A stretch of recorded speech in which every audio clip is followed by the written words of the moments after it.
My mother and sister were laughing on my sofa when they told me I was homeless, so I called my lawyer and set a trap they never saw coming. They thought they had stolen my condo, but I just smiled, pulled out my phone, and showed them the one fatal detail they had overlooked. This is where the story truly begins, and you won't want to miss what happens. Make sure you're subscribed to see it through to the end. We're always curious. Where in the world are you all watching from today? Let us know in the comments. The flight from the remote drilling site in Western Australia was a 34-hour nightmare of recycled air and screaming children. For the last 6 months, I had been living out of a reinforced shipping container, managing a geological survey team on a project that was equal parts stressful and isolating. I was exhausted down to my bones. My back ached, my hair was matted with grime and dry shampoo, and all I had thought about for the last 3 days was a hot shower in my own bathroom and collapsing into my own bed. My condo was my sanctuary. I'd bought it, all cash, with the bonus from my first major project. It was the one place on earth that was entirely mine. I keyed in the code to my building's garage, the familiar beep a welcome sound. I parked my car, or rather the long-term parking service had, keeping it ready for my return, and grabbed my heavy duffel bag. The elevator ride to the 12th floor felt agonizingly slow. I finally reached my door, 12B, and fumbled with the keys, my hands trembling slightly from fatigue. The key slid in but wouldn't turn. I frowned, jiggling it. Nothing. Annoyance pricked at my exhaustion. Had the tumbler seized up from disuse? I tried again, pushing hard. It still wouldn't budge. I was just about to call the building manager when I heard a sound from inside. Laughter. A cold dread, heavier than my exhaustion, settled in my stomach. I was meticulous about my arrangements. No one should be in my home. I pressed my ear to the solid wood, and the laughter came again, clearer this time. It was a high-pitched, familiar cackle that I'd known all my life. Chloe, my sister. And then a second voice, deeper, joining in. My mother, Margaret. I knocked hard. Chloe, Mom, what are you doing in there? The lock is stuck. The laughter stopped abruptly. I heard scuffling, then the click of the deadbolt sliding back. The door opened, not wide, but just enough for my sister's smirking face to appear in the gap. She was wearing one of my silk robes. "Oh, hi, Jane," she said, her voice dripping with a casual, cruel amusement. "You're back early." "What are you doing here, Chloe? And why is the lock changed?" I pushed the door, forcing her to stumble back. I stepped into my own foyer and my bag dropped from my hand with a heavy thud. It wasn't my foyer anymore. The neutral, calm beige I'd painted the walls was gone, replaced by a garish, trendy millennial pink. My minimalist console table was gone, replaced by a cheap, white-tanned gold imitation. And the smell? Instead of my clean, subtle scent of sandalwood, the air was thick with a cloying, fruity perfume.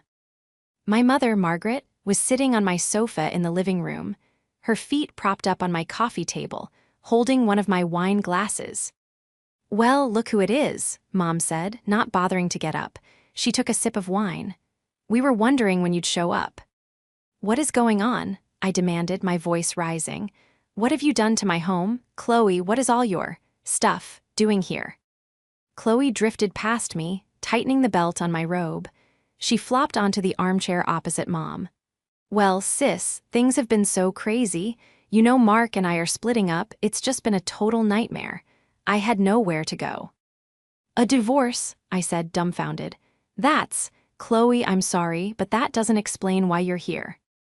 "Don't be such a drama queen, Jane," Mom snapped, waving her glass.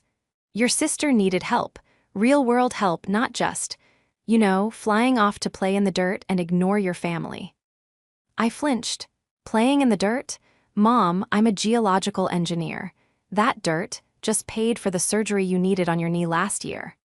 "See, always throwing money in our faces," Chloe said, rolling her eyes. "Anyway, I needed a stable place to live for the divorce proceedings. My lawyer said I needed to establish residency, and Mom, being the wonderful mother she is, helped me out." A sick, cold feeling was creeping up my spine. "Helped you? How? By breaking into my home. Don't be silly, Mom said, finally sitting up. She placed the wine glass on the table, her expression hardening.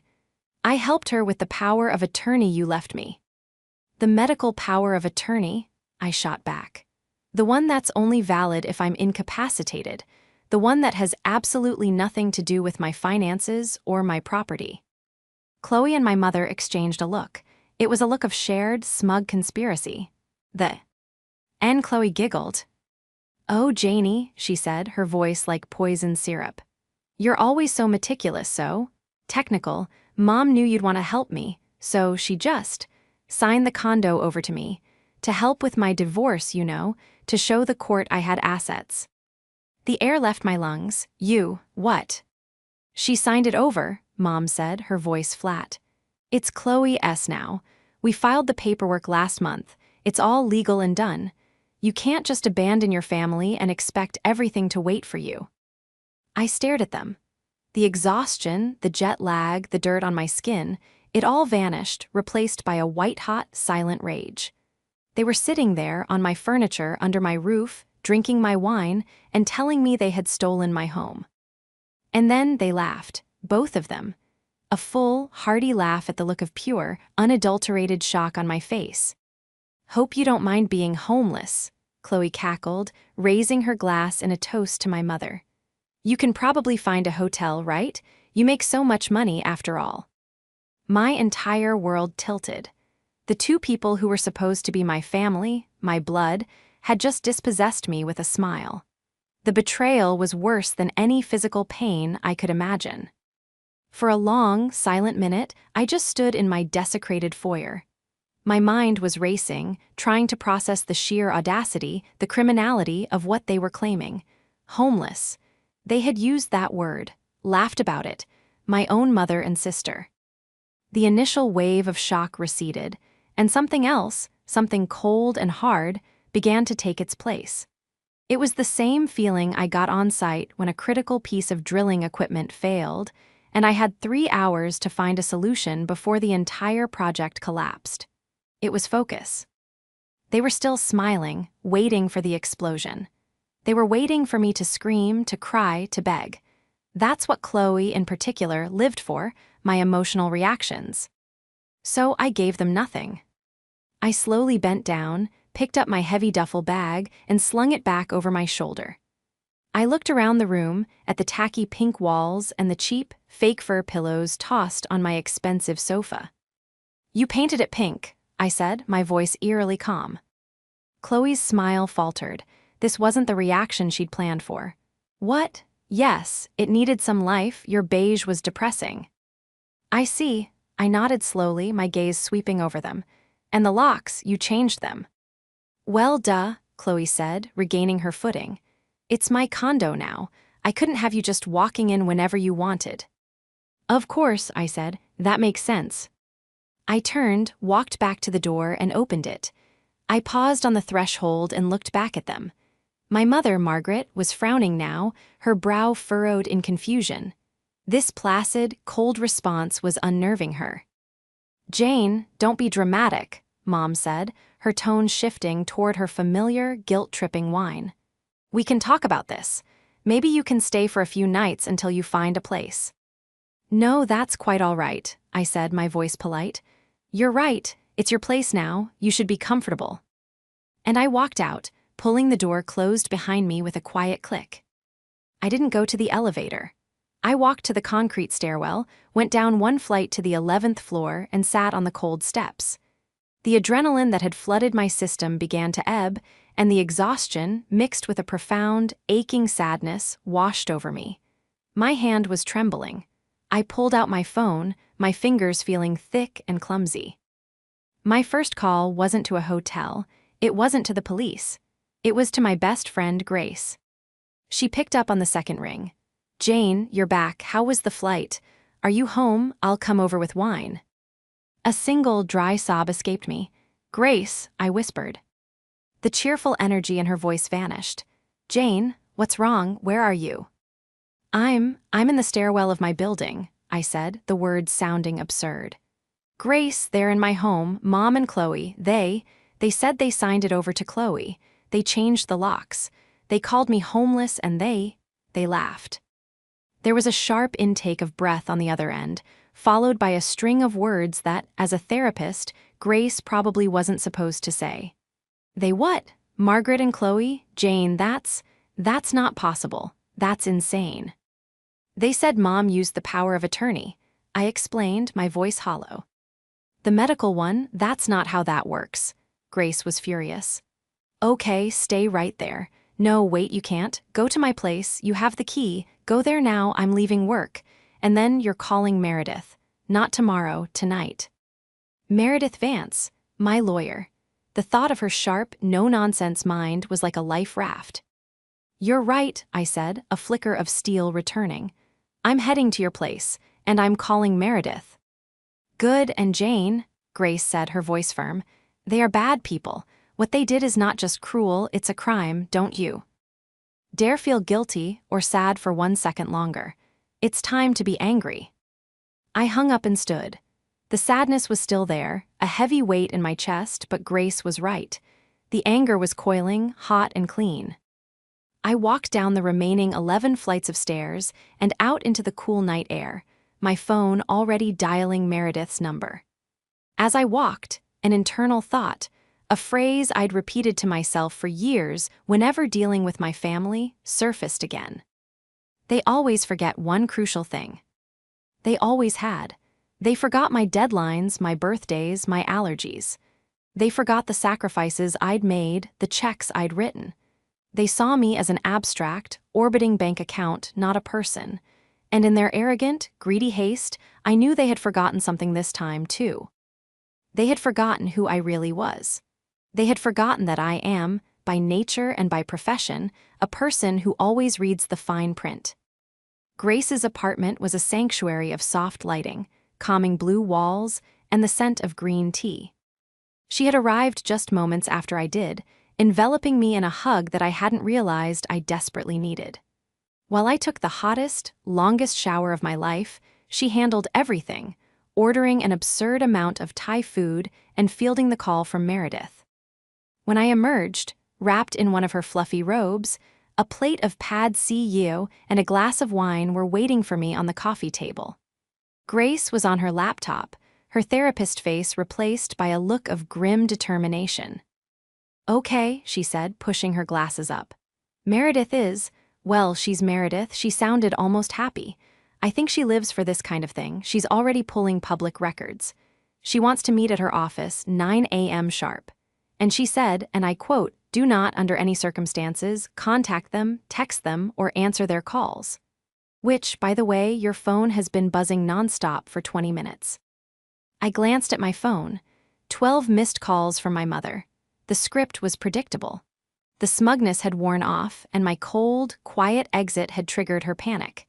The "Oh, Jane, I'm so worried, please call me" phase would be next, followed by the "How dare you ignore your mother after what I've done for you" phase. I switched it to silent and turned it face down. Thank you, Grace, I mean it. My brain wasn't working. That's what they count on, she said, sitting cross-legged on the rug. They hit you with this tactical strike of cruelty, and they expect you to shatter. They expect you to be so busy grieving the betrayal that you can't fight back, especially Chloe. I nodded, forking noodles I couldn't taste. She's always been like this. Do you remember in high school when I saved up all summer for that used car? The down payment I'd earned bagging groceries. I remember, Grace said, her voice tight. Mom borrowed it from my bank account, just took it, because Chloe had racked up a credit card bill on a shopping spree and was too distressed to get a job. When I confronted them, Mom told me I was being selfish. She said, "It's just money, Jane. Your sister's happiness is at stake." And Chloe just stood behind her, smirking, wearing one of the new outfits. It was the story of our lives. I was the responsible one, the workhorse. I got good grades, earned scholarships, and clawed my way into a demanding, male-dominated field. I sacrificed my social life, relationships, and my own comfort, working in brutal conditions to build a life for myself. Chloe was the delicate one. She was pretty, charming, and profoundly lazy. She de-coasted through life on a wave of charm, small handouts, and my mother's fierce, blind protection. Her profession, if you could call it that, was a lifestyle blogger, which seemed to involve her taking endless photos of brunches she didn't pay for and outfits she returned after wearing. And my mother, Margaret, she was the enabler-in-chief. She resented my success because it was independent of her. My achievements were a quiet judgment on her own life, and she compensated by pouring all her energy into saving Chloe, which usually meant guilt-tripping me. My condo, I realized, was the ultimate symbol of my independence, and they couldn't stand it. The so-called divorce from Mark was just the latest drama. I'd met Mark a few times. He seemed as vacuous as Chloe was, obsessed with appearances and brand names. Their lifestyle was a house of cards funded by small loans from my mother and, indirectly, from me. I picked up my phone again and opened the text thread with Chloe from 2 months ago. I'd been at the survey site, but I had satellite internet. Me heard things are tough with Mark. I'm sorry, Chloe. Let me know if you need to talk. Chloe, it's fine. Mark is just being a baby about money. You know how it is.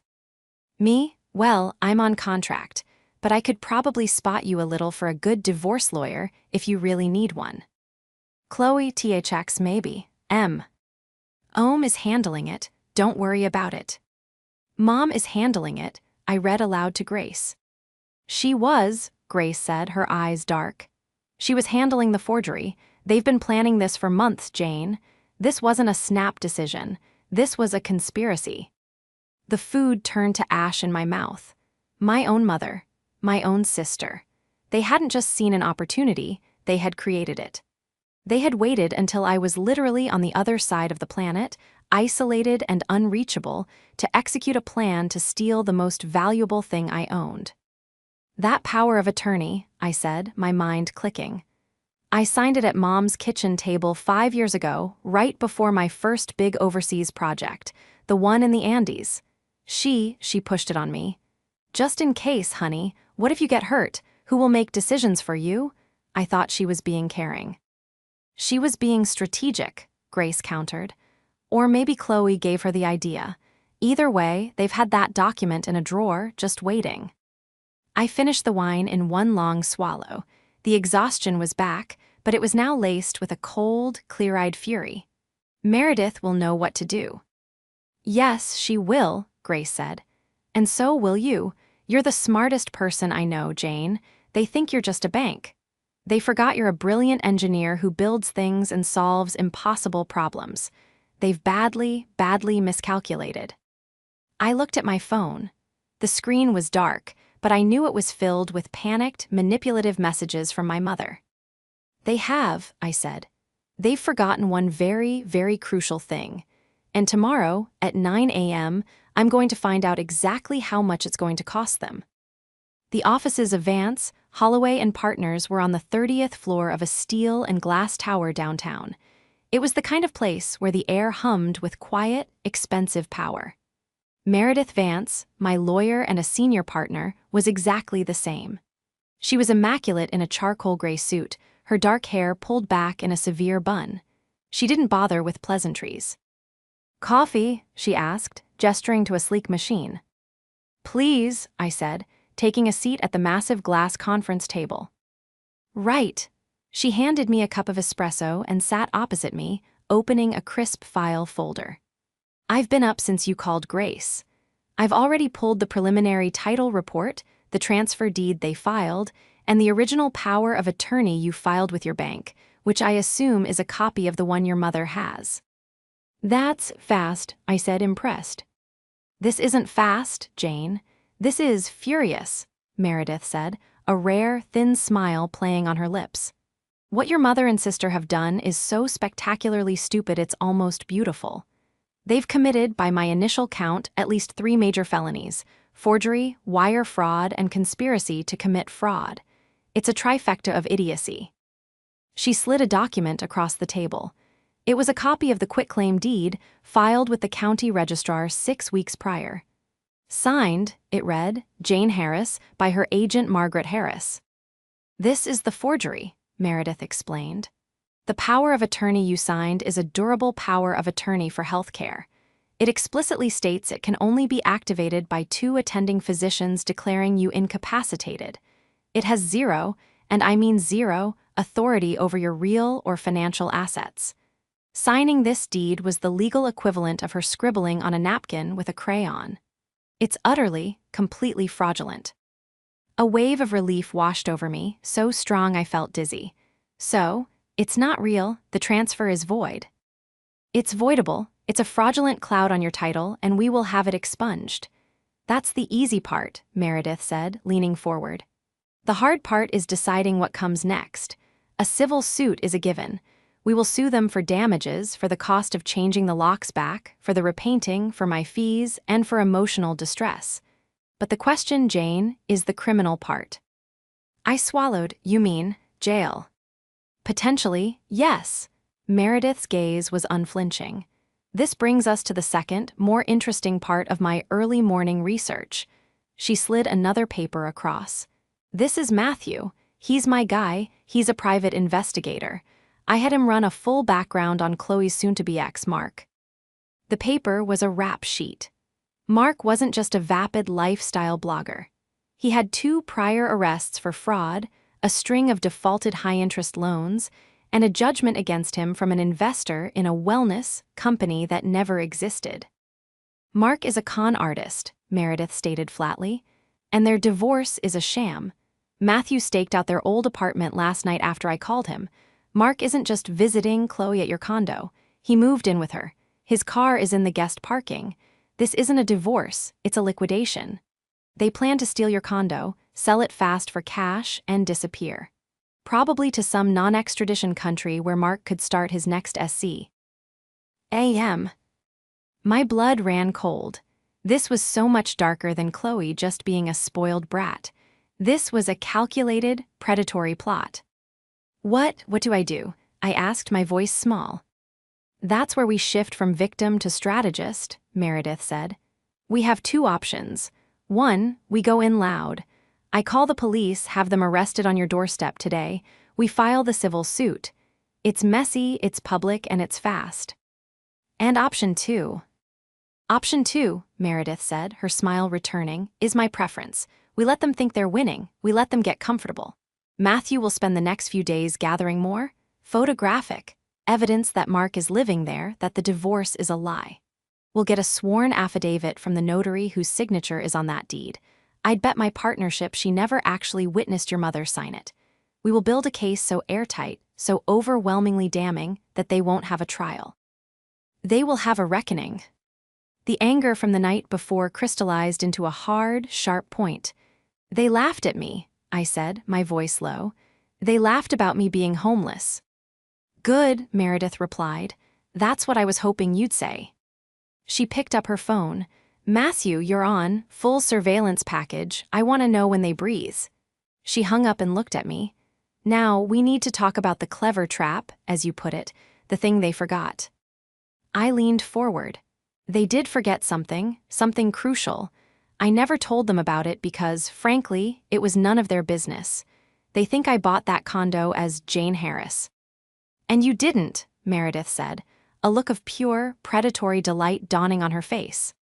No, I said, a slow, genuine grin spreading across my face for the first time in 24 hours. As an engineer on high-risk foreign contracts, you advised me years ago to protect my assets. I didn't buy it as Jane Harris. I bought it through my holding company. Meredith's eyes lit up. Vance Properties, LLC. Vance Properties, LLC, I confirmed. Of which I am the sole managing member. My mother forged my name on a deed for a property I don't even technically own. The LLC does. She's not just a forger, she's an incompetent forger. Meredith clapped her hands together, a single, sharp sound that echoed in the room. Oh, this is better than Christmas. They've forged the wrong name, on the wrong legal entity, using a voided power of attorney, all in service of a criminal conspiracy. Jane, they're not just going to lose. We are going to annihilate them. The next 3 days were a masterclass in patience. I stayed at Grace S., living out of my duffel bag, while Meredith and Matthew built the case. Matthew was a ghost. He produced time-stamped photos of Chloe and Mark kissing on my balcony, of Mark using my garage key fob, of them bringing in groceries together. He even had a recording from a bug he'd placed by their door, capturing a snippet of conversation. "Is she really not calling?" Chloe's voice, sounding nervous. "I told you she'll be fine," Mark's voice, smooth and reassuring. "She's probably just crying in some hotel. She'll give up.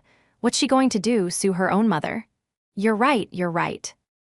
Meredith, meanwhile, had tracked down the notary. As predicted, the notary was a panicked young woman who worked at a mail and parcel shop. She admitted, in a sworn affidavit, that Margaret had come in alone, claimed her daughter was overseas and had forgotten to sign, and that she just needed it notarized for her. The notary, fearing for her job and her license, was now our star witness. My mother's calls had escalated from panic to furious. I had over 30 missed calls and a string of texts that went from "Jane, I'm worried sick, call me," to "I cannot believe the disrespect, you ungrateful child." "It's time," Meredith said on Friday morning, her voice crisp over the phone. "They're comfortable. They're arrogant. Matthew says they have a new, very expensive-looking sofa being delivered this afternoon. I think it's time to disrupt their interior design plans." She had a plan, of course. It wasn't a quiet gotcha. It was a performance. At 2:00 p.m., I stood outside my own condo door. I wasn't alone. Beside me was Meredith, holding a thick leather briefcase. On my other side was a uniformed sheriff's deputy, who Meredith had arranged to keep the peace while we served civil papers. I knocked. This time I didn't wait. I knocked again, louder. "Chloe, Mom, open the door." I heard scuffling and annoyed muttering. The door flew open, and it was Chloe, her hair in a messy bun. Her face, which had been set in an expression of pure annoyance, froze when she saw me. Then it paled when she saw Meredith's suit and the deputy's uniform. What is this?" she stammered. "Hello, Chloe," I said, my voice bright and cold. "We're here to talk. Can we come in?" I didn't wait for an answer. I pushed past her in. Dee walked into the living room. My mother, Margaret, was sitting on the sofa, a new, hideous, crushed velvet thing, with Mark. Mark, the ex-husband, who was in his pajamas at 2 in the afternoon, holding a video game controller. They both shot to their feet. "Jane," my mother shrieked, clutching her chest. "You scared me. What is the meaning of this? Who are these people? You can't just barge in here." "Actually," Meredith said, stepping forward and placing her briefcase on the also new and also ugly coffee table. "She can. This is her property." "It is not," Chloe screeched, finding her voice. "I told you, Jane, it's mine. Mom gave it to me. It's legal. Tell them, Mom." "It's true," Margaret said, puffing up with self-righteousness. "I signed it over. I had the power of attorney. It's all legal. Now, get this. This officer, out of my daughter's home." Mark just stood there, silent, his eyes darting between Meredith and the deputy. He looked like a cornered rat. "Meredith, would you like to handle this?" I asked, crossing my arms. "With pleasure," Meredith said. She opened her briefcase and pulled out the first document. "Margaret Harris, you are being served with a civil complaint." She handed a thick stack of papers to my mother, who just stared at them. "Chloe Harris and Mark Boyd, you are also named defendants." She handed them each a copy. I don't understand," Mom whimpered. "Let me clarify," Meredith said, her voice cutting through the room. "You are being sued for damages related to conspiracy, fraud, and forgery. We are also filing for a temporary restraining order and an emergency eviction. But that's just the civil suit. We're here to talk about the criminal charges." Chloe laughed, a high, thin sound. "Criminal? You're crazy. My mom signed a paper. It's a family matter. You can't."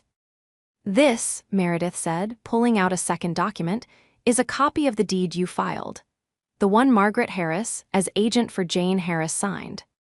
"See, it's legal," Mom said. "And this," Meredith continued, ignoring her and pulling out a third document, "is the actual title deed for this property, pulled from the city registrar this morning." It lists the owner as E. Vance Properties, LLC. She let that hang in the air. Chloe and Mom just stared, their faces blank with confusion. They didn't understand. "What's that?" Chloe asked, narrowing her eyes. "What's E. Vance?" "That," I said, finally speaking up, "is my holding company. The company that has owned this condo for the last 10 years. You see, Mom, you signed my name, Jane Harris, to a deed for a property that Jane Harris does not own. The LLC does. All that paperwork you filed, it's completely, utterly worthless. It's a fraudulent document based on a forged signature for the wrong legal entity. You haven't just clouded the title. You've created a public record of your own crime." My mother's face went from white to a sickly shade of gray. Chloe looked at Mark. "What does she mean?" Mark, the con artist, understood. He understood immediately. His face went slack with panic. She means the title never transferred. It was never in your name, Chloe. It was never in her name." "Exactly," Meredith said, smiling. "Which means you, Chloe, and you, Mark, are not owners. You are trespassers. And you, Margaret, are a forger, a rather clumsy one at that." Chloe's face contorted in rage. You bitch," she shrieked at me. "You set us up. This was a trap." "It's not a trap, Chloe, when you are the one who brought the poison," I said calmly. "You and Mom did this. You planned it for months. You waited until I was overseas. You lied about your divorce. Oh, yes, Mark, we know all about that. We know you're not exes. You're partners. You were going to sell my condo, take the cash, and run, weren't you?" Mark lunged, not at me, but for the door. The deputy, who had been watching the entire exchange with quiet interest, simply stepped in his path. "I wouldn't, sir."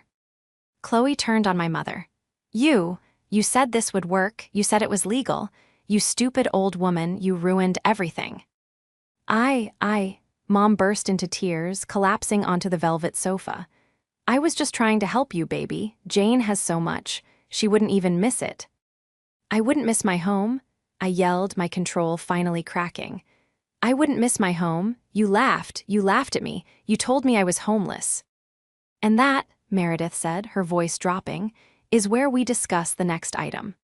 She pulled out the final document. "This is a sworn affidavit from the notary public whose stamp is on your fraudulent deed. She is prepared to testify, in exchange for immunity, that you, Margaret, came in alone and coerced her into notarizing a document she never witnessed. That, Margaret, is a felony. That is jail time." The room went completely silent, broken only by my mother's ragged, terrified sobs. Chloe was frozen, her face a mask of pure, unadulterated hatred. "Now," Meredith said, snapping her briefcase shut, "here is what is going to happen. The deputy is going to escort you 3 out of this apartment.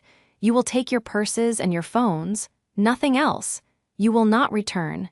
If you attempt to return, you will be arrested for trespassing.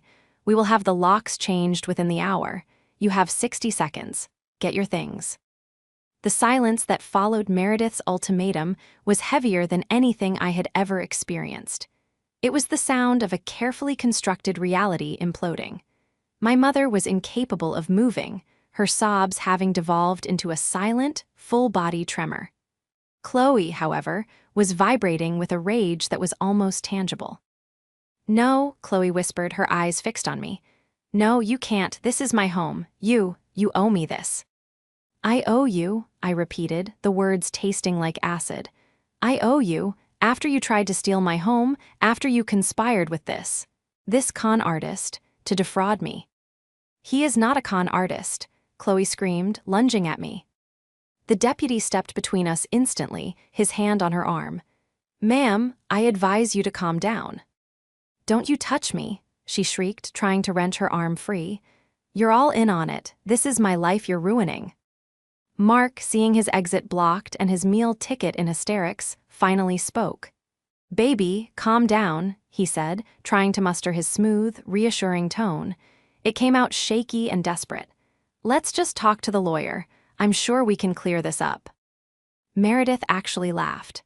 "Clear this up? Mr. Boyd, the only thing you'll be clearing up is your schedule for your arraignment. We have your entire history, the defaulted loans, the wellness scam in Arizona. We know exactly who you are. And now, thanks to your little adventure here, the district attorney is going to know, too. This new information, the fact that we knew about his past, hit Mark like a physical blow. He staggered back, his bravado evaporating. He looked from me to Meredith and then to Chloe, his expression curdling from panic to contempt. He spat at Chloe. You said she was just a dumb workaholic. You said she'd roll over. You're as stupid as your mother. What? Chloe's shriek turned into a wail of disbelief. Mark, what are you? It's over, Chloe, he snapped. They've got us, this whole thing is blown. He turned to the deputy. Officer, I'm just a guest here. I don't know anything about any paperwork. He pointed at Chloe, told me this was her condo. I'm a victim here, too. It was the most pathetic, predictable betrayal, and it was glorious. You liar, Chloe flew at him, her hands clawed, raking at his face. You told me to do this. It was your idea. Sell it fast, you said. We'll be in Belize before she even knows. The deputy, with a long-suffering sigh, pulled her off him. That's enough. You're all coming outside. My mother, I said, nodding toward Margaret, who looked catatonic. She's an adult who committed a felony, Meredith said, her voice devoid of sympathy. She can walk. The deputy nodded. Ma'am, he said to my mother, you need to stand up. Slowly, as if in a trance, my mother stood. Her face was a ruin of tear-streaked makeup and terror. She wouldn't look at me. She just stared at the fraudulent deed still clutched in her hand. Jane, she whispered, her voice a dry rasp. Jane, please, I'm your mother. You were my mother, I said, my voice shaking but firm, when you were supposed to be protecting me. You were my mother when you were supposed to be proud of me. But when you forged my name, when you laughed with your other child about me being homeless, you stopped being my mother. You became a criminal, and I'm just the victim. I looked at Chloe, who was now being held by the arm by the deputy. Her face was ugly with tears and rage. I looked at Mark, who was frantically trying to edge his way toward the door, dissociating from the entire scene. Get them out, I said, turning my back on them. I heard the shuffling of feet, the deputy's firm, this way, folks, and Chloe's renewed, hysterical sobs. I heard my mother's pathetic whimper, my purse. I need my purse. I walked to my living room window and looked out over the city. I didn't watch them go. I listened. I listened to the sound of the apartment door opening, the sound of them being escorted into the hallway, and the final, beautiful, heavy click of the door being closed, leaving me alone in the silence. The apartment was a disaster. The pink walls were an assault. The velvet sofa was an abomination, but it was my apartment. The silence was broken by my phone ringing. It was Meredith. I picked it up. They're on their way down, she said. A locksmith is on his way up, and I have one more present for you. More, I said, sinking down onto my awful new sofa. Oh yes, I had Matthew do a little more digging while we're waiting. Remember how Chloe said she needed the condo for her divorce? And we found out it was a lie. They were just going to sell it. Yes, Meredith said, satisfaction purring in her voice. But I wondered why they needed the cash so fast. It turns out, Mark's wellness scam victims in Arizona weren't just suing. They filed a criminal complaint. There's a warrant out for his arrest in Maricopa County. I sat bolt upright. A warrant, you mean? I mean, I may have anonymously tipped off the local police precinct as to Mr. Boyd's current whereabouts. I imagine they'll be waiting for him in the lobby. I suspect this will make him very cooperative in testifying against Chloe and Margaret to save his own skin. I was speechless. And Chloe, Meredith continued, her credit card, the one she's been lifestyle blogging with, it's a joint card, with Mark, the one he's been funding with his investments. With his arrest, that account will be frozen by the end of the day. All of her assets, all of her money, gone. This was the second confrontation, the one they never saw coming. It wasn't just an eviction, it was a total, systemic dismantling of their lives. The spell wasn't just broken, it was shattered. They hadn't just lost my condo, they had lost everything. Meredith, I said, you are terrifying. I am, she replied cheerfully. The locksmith is at your door. I'll see you Monday to file the final reports. Try and have a good weekend, Jane. You've earned it. The days that followed were a blur of logistics and legal adrenaline. The locksmith changed the locks, installing a high-security system that was probably overkill, but it made me feel safe. Grace organized a painting party, and we spent the entire weekend covering the hideous pink walls with a warm, serene ivory. We hauled the velvet sofa and cheap, gold-legged tables to the curb. It was a cleansing, a reclamation of my space. Meredith's predictions, as always, were flawless. Mark Boyd was arrested in the lobby. Faced with an Arizona warrant and our mountain of evidence, he sang like a canary. He gave a full, detailed confession, painting Chloe as the greedy, manipulative mastermind and Margaret as the willing, spiteful accomplice. He admitted the entire plot was to sell the condo, split the cash, and flee the country. The district attorney, armed with Mark's testimony, the notary's affidavit, and the sheer, breathtaking stupidity of the fraudulent deed, moved fast. Margaret and Chloe were formally charged. The climax wasn't a public showdown at a family dinner. It was something far more sterile and, in its own way, far more brutal. A pretrial mediation hearing in a soulless conference room at the county courthouse. It was the first time I'd seen them since the deputy escorted them from my home. I was flanked by Meredith. They were across the table, each with their own beleaguered court-appointed public defender. They looked diminished. Chloe, stripped of her trendy clothes and makeup, looked sallow and thin, her eyes red-rimmed and darting. My mother, Margaret, looked like a woman who had aged 20 years in 2 weeks. She was crumpled, gray, and terrified. Ms. Harris, the mediator began, a tired-looking man in a rumpled suit. My understanding is the district attorney's office has offered your family a plea agreement, conditional on your full cooperation and satisfaction. That's correct, Meredith said, sliding a document across the table. It's very simple. In exchange for pleading guilty to the felony charges, conspiracy to commit fraud for Chloe, forgery for Margaret, the DA is offering 5 years probation, 1,000 hours of community service, and full, court-ordered restitution. Chloe's lawyer, a young man who looked exhausted, sighed. Restitution for what, exactly? The condo was never successfully transferred. There were no actual financial damages. Meredith smiled. It was not a nice smile. Restitution, she said, for Ms. Harris's legal fees, which are substantial. Restitution for the cost of the locksmith, the painters, and the replacement of the furniture you disposed of. Restitution for the 2 weeks of wages she lost having to deal with this instead of returning to her duties. And, she added, restitution for the security deposit on the low-income apartment your clients are now presumably sharing.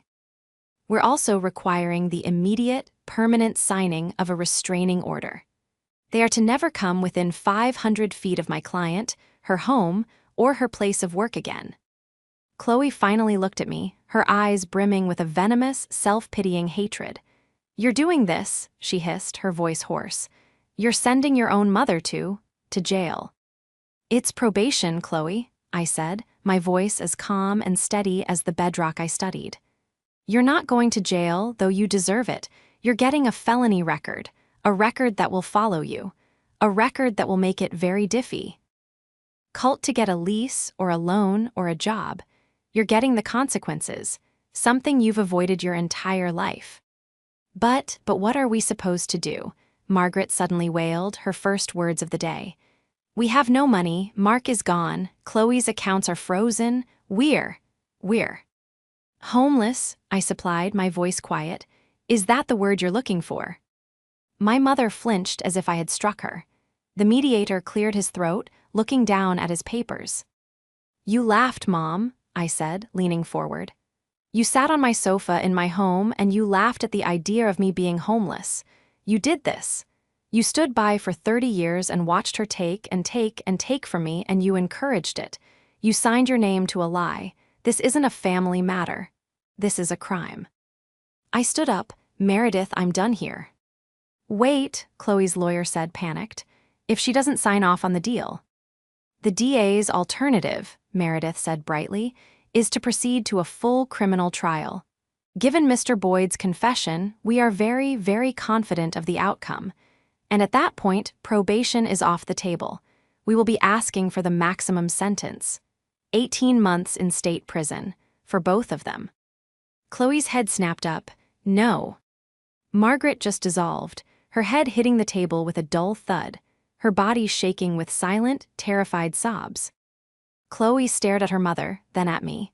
The hatred in her eyes was warring with a desperate, animalistic panic. She knew she was beaten. She knew her enabler was broken.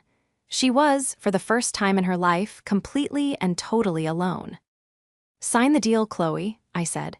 "Sign it, and I never ever have to see you again." Her hand was shaking so badly she could barely hold the pen, but she picked it up. She looked at her mother, who was incapable of doing anything. Chloe grabbed the paper, her movements jerky, and scribbled her name. Then she shoved the pen at her mother. "Sign it, Mom," she hissed, her voice a venomous whisper. "Sign it, you useless old, just sign it." My mother, her hand guided by her weeping daughter, shakily signed her name. It was done. There was no triumphant speech. There was just the quiet scratch of a pen, sealing their fate. I turned, without a backward glance, and walked out of the room, leaving the ruins of my family behind me. The resolution of a legal battle is never as clean as it is in the movies. There is no final, swelling music. There is only paperwork, but in its own quiet way, it was a total victory. Margaret and Chloe pled guilty. They were both convicted of felonies. Their 5-year probation came with severe restrictions, including mandatory employment and wage garnishment to begin the long, slow process of paying the 6-figure restitution I was owed, mostly for Meredith's formidable fees. The restraining order was granted, a crisp white piece of paper that legally barred them from my life. Mark Boyd was extradited to Arizona, where he faced a mountain of charges. He pled guilty and received a multi-year prison sentence. I heard from Meredith that he had, in fact, testified that the entire condo scheme was Chloe's idea from start to finish. The news of their downfall rippled through my extended family, who had long been silent observers of my mother's favoritism. The silence broke. I received calls from aunts and cousins, apologizing for not stepping in sooner, for always letting Margaret get away with it. They were awkward, fumbling calls, but they were a start. The family, it seemed, had finally been jolted out of its dysfunctional orbit. 6 months after I had walked out of that mediation, I was back on a plane, this time to a project site in Norway. But the departure was different. My condo was secure, watched over by Grace, who had a legal, enthusiastic set of keys. My assets were bundled even more tightly by Meredith, who had restructured my LLCs into a fortress. I was leaving not as an escape, but as a choice. I found a strange, quiet peace in the wake of the storm. The anger had faded, leaving a scar, but also a sense of profound, weary relief. I had grieved the loss of my family long before they'd tried to steal my home. The court case was just the funeral. One evening, while I was video chatting with Grace from my new, much more comfortable-looking work trailer, she held up a letter. "This came for you. It's from your mother." I paused. What does it say? Grace opened it. It's a check for $47.11. Looks like the first wage garnishment payment. She turned the check over, and there's a note on the back. "Read it," I said. Grace squinted. "I hope you're happy." I stared at the pixelated image of my mother's cramped, angry handwriting. I thought about the pink walls, the velvet sofa, the sound of their laughter.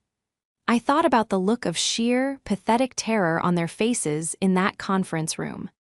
"You know," I said, leaning back in. "My chair, I really am. I had my home, I had my career. I had a friend who would help me bury the bodies or, in this case, hire the lawyer to do it legally.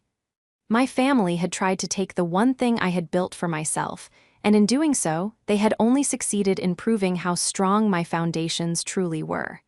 I had faced the betrayal, I had set the trap, and I had finally won.